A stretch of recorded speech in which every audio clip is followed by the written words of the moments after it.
Thank you, Denise. Let's take a moment to report the results of that second polling question. We asked, how does your school or district support students that struggle with algebra? Here's how you answered. 17% said provides a formal program of additional instruction outside class. 13% uses a computer-based program for additional instruction. 4% provides a summer program before struggling students take algebra. 25% teaches algebra to these students in 2 years, not 1. And 41% of you said other or not applicable. I think we have time for really just one more question. And I was handed a couple here that I sort of coalesced, pulled together. I'm looking specifically at a question from a high school teacher in Alabama who asked about teaching algebra with special education students in class.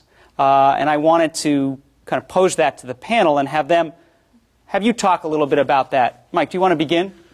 Well, I think we've been differentiating instruction for years for students of different learning types, and I think that different learning abilities is going to be kind of the same thing, and it kind of depends on where you are. If you have the luxury of having a strong special ed department that will provide paraeducators in classes where there's numbers of students, but if not, then there's going to have to be some kind of a time delineation where you may have to work with these students, by themselves in the classroom situation, or you may have to work with them outside. I think special ed is a pretty big umbrella, so it kind of depends on what the specific needs are and how many students you may happen to have in any given situation. But I don't find that it's much different than differentiating instruction for any other set of students that are a little bit different in your class.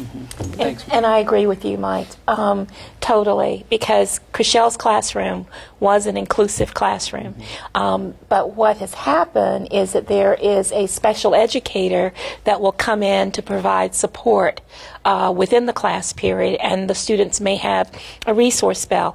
I would not see that those students would have to do an additional assignment, but they may have to demonstrate their understanding of concepts in a different way. Maybe instead of taking a multiple choice test, you may give them some type of performance assessment so that they could illustrate their thinking, especially students that you know they understand it, but when they look at perhaps a statewide test or a district-wide test, they may have some difficulty. So you look at additional ways that they can demonstrate their understanding of concepts. Well, we could continue on this all day, but unfortunately, our time on set is up. Now, there were many questions that were asked that we did not get to, and frankly, there was a lot of great videotape material that we observed in Norfolk and Montgomery County that we could not get to either. For that reason, we will keep you posted in the next few weeks on how we will work to get more questions answered and make other materials available on our website. Before we wrap up, please take the final polling question and also complete a short survey of today's event to help us better meet your needs. You'll find a link to that survey at the bottom of the webcast launch page. I want to thank our panel today, Denise Walston from Virginia's Norfolk Public Schools, Jim Rubillo from the National Council of Teachers of Mathematics, and Mike DeGraba, our math dude from Maryland's Montgomery County. And a special thanks goes to Harvard's John Starr, Chriselle Whitehead in Norfolk, and Terry Bullock in Montgomery County, all of whom helped us immensely with our taped video segments. And speaking of video, we want to give a big thanks to New Media Mill here in Washington, D.C., our webcast partner, and the studios at the National Geographic Society building where this webcast originated. For the Center for Comprehensive School Reform and Improvement and Learning Point Associates, thank you very much for joining us today.